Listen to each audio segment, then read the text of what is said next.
PDAM Kota Gorontalo sebagai lembaga yang menyediakan air bersih harus lebih optimal dalam menyelenggarakan pelayanan kepada seluruh pelanggan di Kota Gorontalo.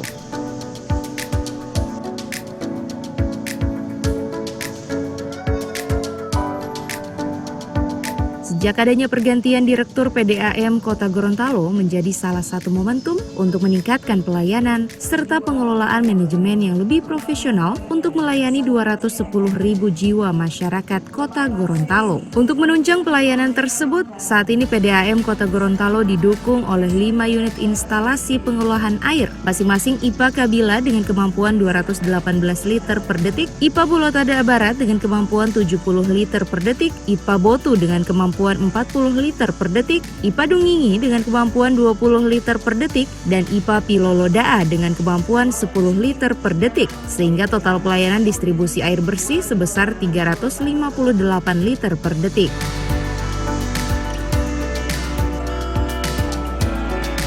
Wilayah Kota Gorontalo yang memiliki topografi beragam di masing-masing wilayah turut mempengaruhi pola pelayanan yang ada, sehingga hal ini harus menjadi perhatian serius untuk menunjang kebutuhan air bersih, khususnya bagi warga yang berada di kawasan dataran tinggi.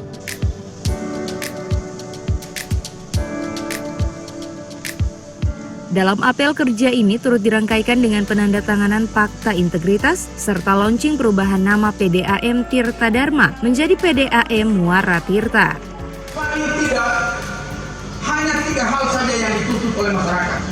Kalau 3 hal, bukan hanya semata-mata 3 hal itu, tapi minimal dapat memenuhi 3 hal ini, maka PDAM akan berjalan dengan baik. Tinggal bagaimana kita memperbaiki manajemen secara internal. Makanya dibentuk SPI, Sistem Pengendalian Internal Pak Nur, Satuan Pengendalian Internal.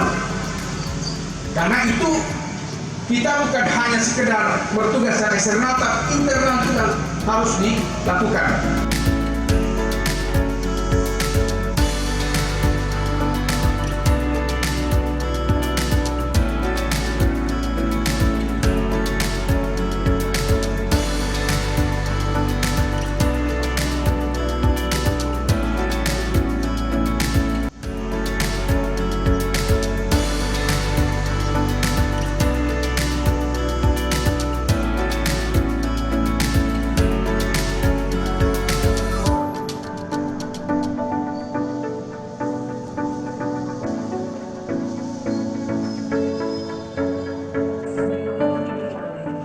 Tim Liputan Advertorial Mimosa TV.